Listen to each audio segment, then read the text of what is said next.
ଜୟ ଜଗନ୍ନାଥ। ମୋ ନାଁ ରୁବିନା ପରିଡ଼ା। ମୁଁ ଆଜି ମୋଦିଙ୍କର ଆଦର୍ଶରେ ଅନୁପ୍ରାଣିତ ହୋଇ ବିଜେପିରେ ଜଏନ୍ କରିଛି।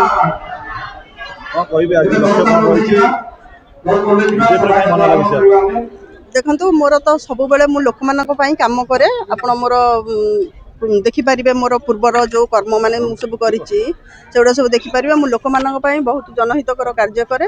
ତେଣୁକରି ଗୋଟେ ସରକାରୀ ଦଳରେ ରହିଲେ ଲୋକମାନଙ୍କର ଯେଉଁଠି କାମ ଗୁଡ଼ାକ ଅଟକି ଯାଉଛି, ଯେଉଁଗୁଡ଼ାକ ଆମେ ମଣିଷ ସାଧାରଣ କର୍ମୀ ଯାଇକି ପହଞ୍ଚି ପାରୁନାହାନ୍ତି, ଗୋଟେ ଦଳୀୟ ପ୍ରାର୍ଥୀ ହେଲେ ସେମାନେ ଯାଇକି ଲୋକମାନଙ୍କ ପାଖରେ ସହଜରେ ପହଞ୍ଚି ପାରିବେ, ଆଉ ପାୱାର ରହିଲେ ଆହୁରି କାମ କରିପାରିବେ। ସେଥିପାଇଁ କି ମୋତେ ମୋଦିଙ୍କର ଆଦର୍ଶ ନୀତି ଆଉ ଯେଉଁଗୁଡ଼ାକ ରହିଛି ଧର୍ମ ଉପରେ, ହିନ୍ଦୁ ରାଷ୍ଟ୍ର ଗଠନ ଉପରେ, ସେଗୁଡ଼ାକ ମୋତେ ବେଶୀ ପ୍ରଭାବିତ କରିଛି। ଦେଖନ୍ତୁ, ଯଦି କାମ କରିବାକୁ ମୌକା ମିଳିଥାନ୍ତା, ମୁଁ ଯେତେବେଳେ ଗୋଟେ ବ୍ଲଡ୍ ଡୋନେସନ୍ କ୍ୟାମ୍ପ କଲି, ସେତେବେଳେ ମୁଁ ଡାକିଥିଲି ଯେଉଁ ନେତାମାନଙ୍କୁ, ସେମାନେ ମୋର ଆଭେଲେବୁଲ୍ ହେଇନଥିଲେ। ମୁଁ ବହୁତ କାମ କରିଛି ଯେଉଁଟାକି ମୋତେ ବାଧା ଦିଆଯାଇଛି, ଏବଂ ଆଗକୁ କାମ କରିବାକୁ ମୁଁ ଗୋଟେ ସୁଯୋଗ ଖୋଜୁଥିଲି, ଗୋଟେ ଖୋଲା ଫିଲ୍ଡ ଖୋଜୁଛି, ଯେଉଁଟାକି ଏଠି ମୋତେ ଦେବେ ବୋଲି ସେମାନେ ପ୍ରତିଶ୍ରୁତି ଦେଇଛନ୍ତି। ସୁଯୋଗ ତ ଦେଖନ୍ତୁ, ମୁଁ ତ ମୋର ନିଜ ପ୍ରଚେଷ୍ଟାରେ ଆଜି ପର୍ଯ୍ୟନ୍ତ ଷ୍ଟ୍ରଗଲ୍ କରିକି ଆସିଛି।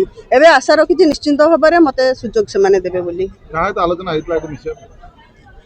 ଆଲୋଚନା ମୋତେ ନିରଞ୍ଜନ ଭାଇନା ସହିତ ହେଇଥିଲା, ମୋର ଯିଏ ଡିଷ୍ଟ୍ରିକ୍ଟ ଜିଲ୍ଲା ସଭାପତି ଅଛନ୍ତି, ପ୍ରିୟ ଭାଇଙ୍କ ସହିତ ହେଇଥିଲା, ଆମର ଯେ ସ୍ଥାନୀୟ ନେତା ଅଛନ୍ତି ସେମାନଙ୍କ ସହିତ କଥାବାର୍ତ୍ତା ହେଇ ଆମେ ମିଶିଛୁ ଅଞ୍ଚଳରେ।